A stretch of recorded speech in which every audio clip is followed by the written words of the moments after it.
Kunci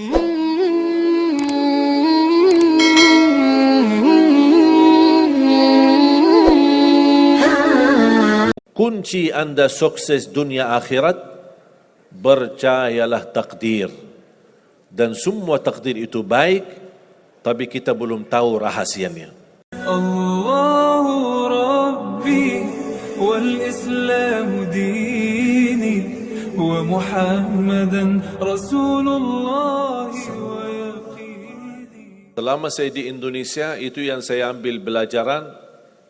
Kita orang Indonesia selalu harus dunia. Tidak ada akhirat sendiri. Dunia dan mau kaya di dunia kaya, selamat di dunia selamat. Jadi dunia itu harus dibawa. Kalau udah bahasanya akhirat, pasti orang bertanya, terus dunia kita gimana? Makanya begitu saya membaca sukses dunia akhirat, wah ini Indonesia ini.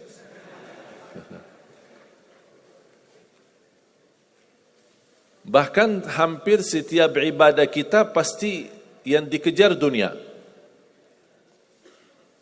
Saya sudah dakwah sebelum di Indonesia, di mana-mana.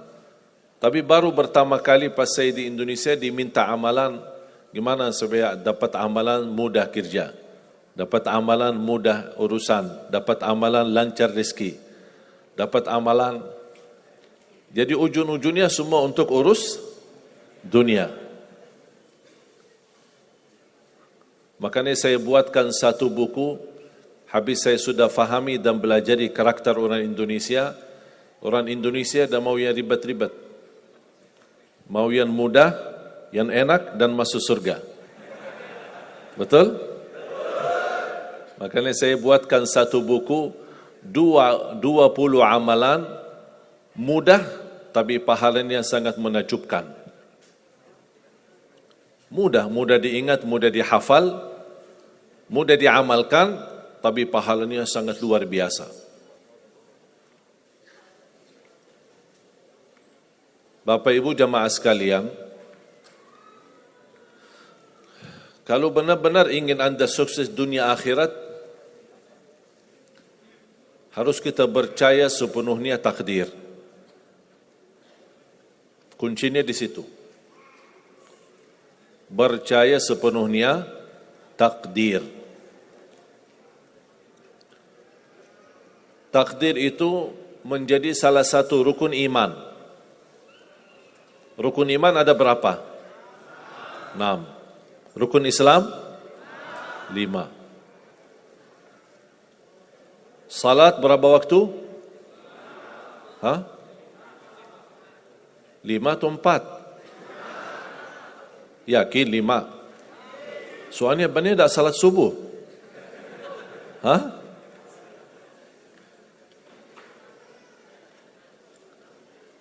Takdir itu menjadi salah satu rukun iman. Tapi banyak di antara kita yang belum percaya sepenuhnya soal takdir. Dan kita sifat manusia, mohon maaf, suka tidak adil. Contoh, kalau Allah berikan karunia, nikmat, pertama kita lupa bersyukur. Yang kedua, kita tidak pernah berkata sama Allah, ya Allah kenapa aku dapat nikmat ini? Tapi sebaliknya, kalau kita diuji oleh Allah, kita kurang sabar, dan kita bertanya sama Allah, ya Allah kenapa saya diuji? Faham tak?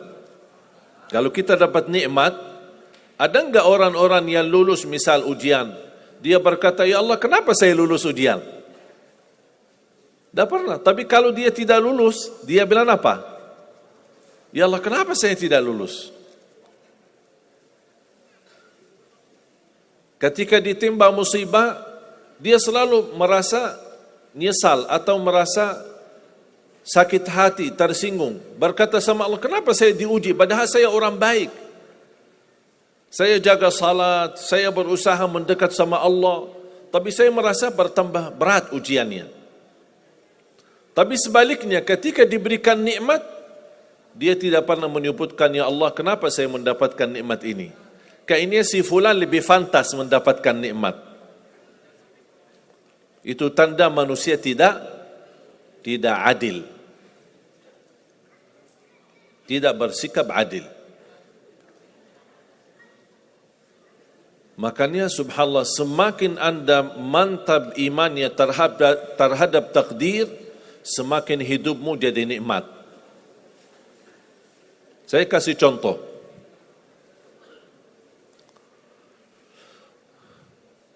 Tidak ada persoalan masalah takdir baik. Itu bukan masalah bagi kita. Justru kita bertambah senang kalau kita mendapatkan takdir yang baik. Tapi yang menjadi persoalan bermasalah bagi kita adalah takdir buruk. Ketika ditimpa musibah, ketika ada ujian, ada sakit, kesulitan, penghasilan yang tidak mencukupi, dan banyak masalah keluarga, masalah rezeki, masalah sama majikan, masalah di kerjaan, itu yang membuat banyak beban fikiran.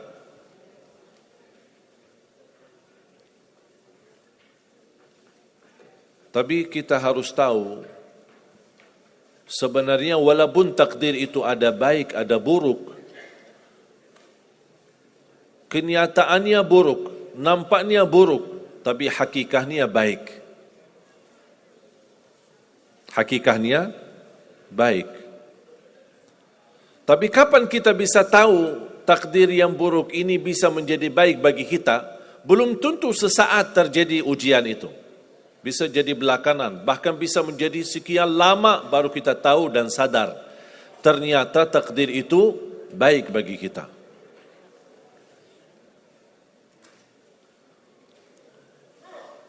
Saya kasih contoh. Melalui cerita.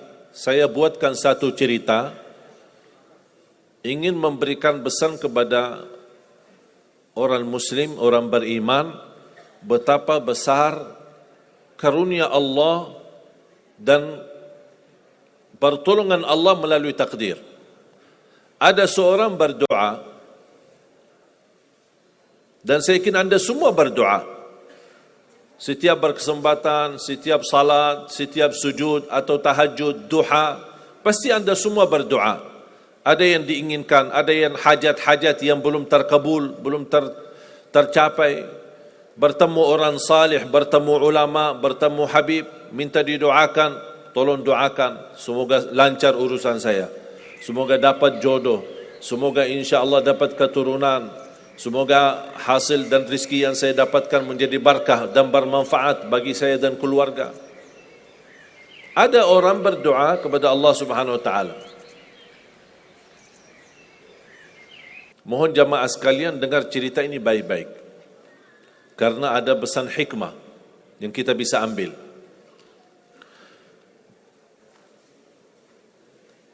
Orang ini berdoa tapi tidak melebihi selain doa meminta jodoh yang salihah, yang cantik, yang kaya. Itu aja doanya, tak ada yang lain. Setiap salat, ya Allah, jodoh yang salihah, yang cantik, yang kaya. Tahajud, ya Allah, jodoh yang salihah, yang cantik, yang kaya. Doa pas buka puasa, itu aja doa, tak ada yang lain. Tidak minta ampun, tidak minta rahmat, tidak minta karunia, tidak minta keselamatan. Butuh banget ini jodohnya. Dapat rezeki sedikit, dapat kemudahan berangkat haji. Selama dia berhaji, selama dia tawaf 7 kali, itu aja doanya. Ya Allah, jodoh yang salihah, yang cantik, yang kaya. Safa Marwah sa'i, ya Allah, jodoh yang salihah, yang cantik, yang kaya. Tak ada yang lain. Ketika satu malam dia sudah di tengah air, berjalan malam hari santai-santai di kampung sambil membayangkan jodohnya, menghayal bagaimana cantiknya. Pas di dalam perjalanan dikejar anjing. Dia lari. Dan justru anjing semakin lari semakin dikejar. Makanya kalau ketemu anjing jangan lari. Akhirnya anjing berhasil gigit kakinya, berdarah. Datang mobil ambulan, dibawa ke rumah sakit.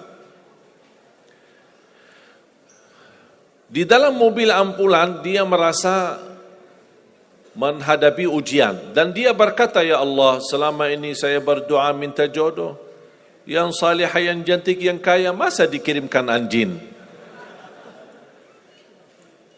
Dia belum tahu ada apa. Dan ini yang sering kita lakukan, terlalu cepat respon dan berkata yang tidak baik ketika kita diuji oleh Allah. Sedangkan kita belum tahu apa yang akan terjadi sesudah itu. Ambulan dibawa ke rumah sakit dan subhanallah dirawat di rumah sakit seorang dokter yang cantik, yang salihah, yang kaya, jadi jodohnya. Ada hikmah enggak digigit anjing? Buruk enggak kejadian itu? Buruk, digigit anjing pasti buruk. Tapi ternyata di dalam keburukan Allah menyediakan sesuatu kebahagiaan, sesuatu kebaikan, tapi kita belum tahu. Ternyata Allah sudah kabulkan doanya. Allah sudah kabul. Cuman kadang-kadang proses menabulkan doa itu ada di antara doa kita yang memang prosesnya lewat takdir buruk. Allah sudah kabul. Kata Allah, aku sudah kasih. Tapi tunggu. Seperti ini orang, doanya terus, ya Allah jodoh yang salih, yang cantik, yang kaya, jodoh yang salih, yang cantik, yang kaya. Allah sudah kabulkan doanya, tapi jodohnya ada di rumah sakit. Berarti harus sakit dulu. Gimana cara sakit dulu? Allah punya bermacam cara, berbagai macam cara. Bisa sakit, tiba-tiba sakit, bisa apa saja alasannya. Di antaranya tentara Allah yang ada di bumi, semua yang bernyawa makhluk Allah, patuh dan taat kepada Allah Subhanahu wa taala. Di antaranya anjing. Allah perintahkan gigit si fulan biar ketemu jodohnya di rumah sakit. Jalanin tugas.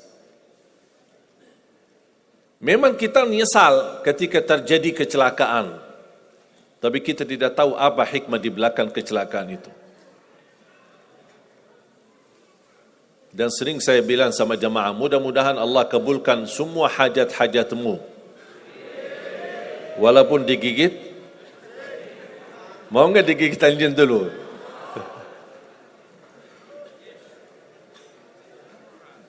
Sebenarnya kalau kita tahu rahasia takdir, apapun yang akan terjadi, kita tidak ada kekhawatiran. Karena kita tahu sesudah ujian ini pasti ada sesuatu kebaikan. Dan yakini Bapak Ibu, Allah Subhanahu wa taala Maha baik. Allah tidak senang menyusahkan hambanya. Tapi kadang-kadang proses untuk menuju kebaikan ada kesulitan dan tantangan. Seperti cerita seorang bapa yang bercita-cita untuk berhaji.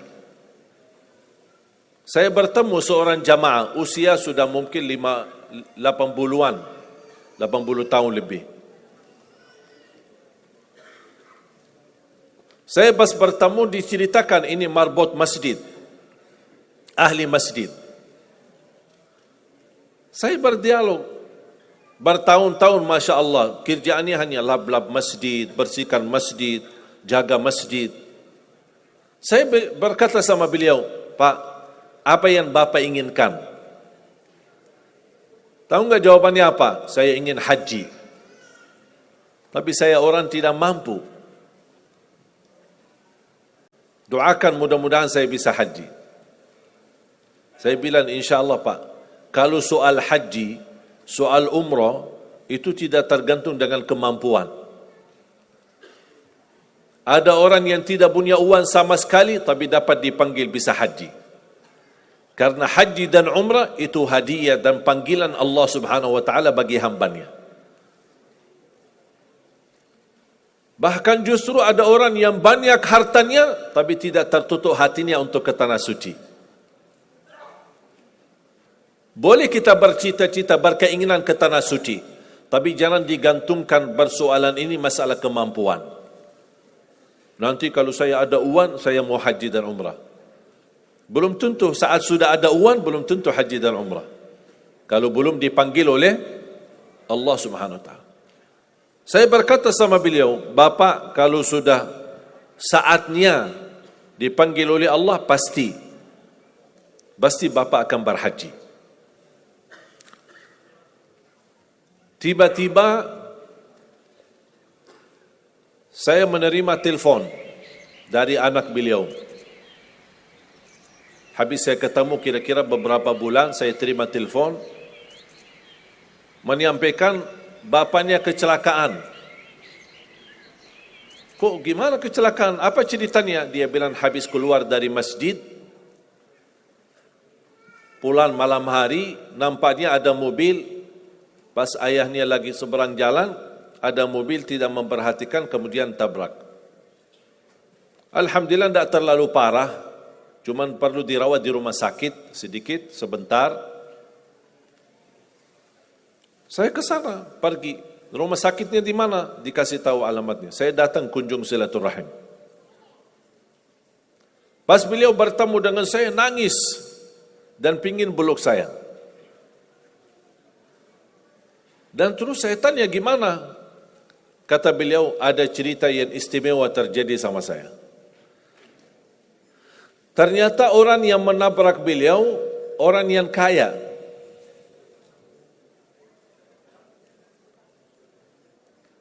Habis itu, orang yang kaya minta maaf sama si bapak ini. Mohon maaf Pak Haji, mohon maaf Pak Haji. Beliau tambah nangis. Orang kaya bingung, ya kenapa sih setiap mohon maaf, malah nangis dia. Ditanya, kenapa Pak nangis? Sakit? Tidak, karena bapak dari tadi bilang Pak Haji, sedangkan saya belum haji. Tertutup hati orang yang kaya, yang dia sediakan biaya haji dan bisa berangkat.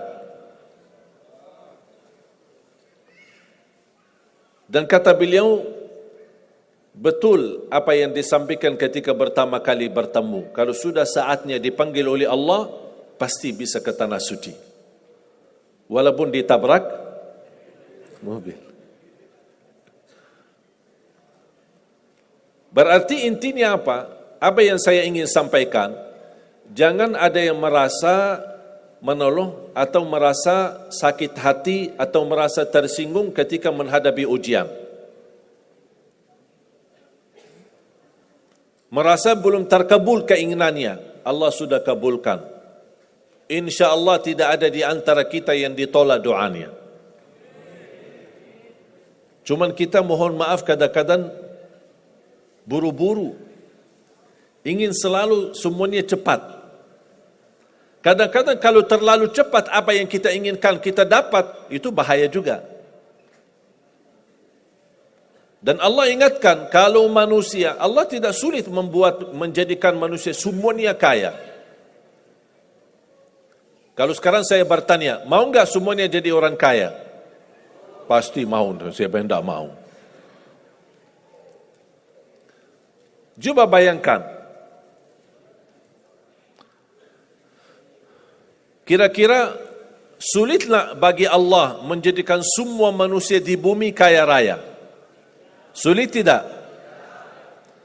Tapi pertanyaan saya, kira-kira berjalan hidup kita enggak kalau kita semuanya kaya?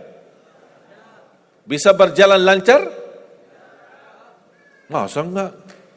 Semuanya kaya raya. Gimana kehidupan kita sehari-hari? Berjalan lancar tidak? Kenapa tidak? Saking banyak kekayaannya. Kalau semuanya kaya, memang sulit menjalani kehidupan. Contoh, cari supir, siapa yang mau supirin kita? Sama-sama kaya. Datang minta tolong sama teman, boleh enggak ini cariin supir? Aku aja lagi cari supir, dah dapat. Mau punya perusahaan sendiri, butuh tenaga kerja kan? Semuanya orang kaya. Buat apa kalau mereka semua kaya, masing-masing punya pabrik, tapi tidak ada yang bekerja? Sulit enggak jalan hidup? Sulit. Sama sebaliknya, kalau semuanya di bumi miskin, susah. Kira-kira gimana hidup kita? Ya susah juga. Tidak bisa lancar hidup di dunia. Setiap ada orang datang minta tolong, Pak, apalagi saya Pak? Saya aja susah. Tapi makanya ada hikmah, Allah menjadikan ada yang kaya, ada yang miskin. Yang kaya menutupi kebutuhan yang miskin, miskin juga menutupi kebutuhan yang kaya, saling mengisi. Supaya apa? Supaya dunia ini berjalan, hidup kita berjalan. Tapi coba bayangkan kalau semua orang kaya tidak mau membantu orang miskin, dan semua orang miskin sombong dan mau melayani orang kaya, gimana kehidupan kita? Susah. Makanya jemaah sekalian, kunci Anda sukses dunia akhirat, percayalah takdir. Dan semua takdir itu baik, tapi kita belum tahu rahasianya.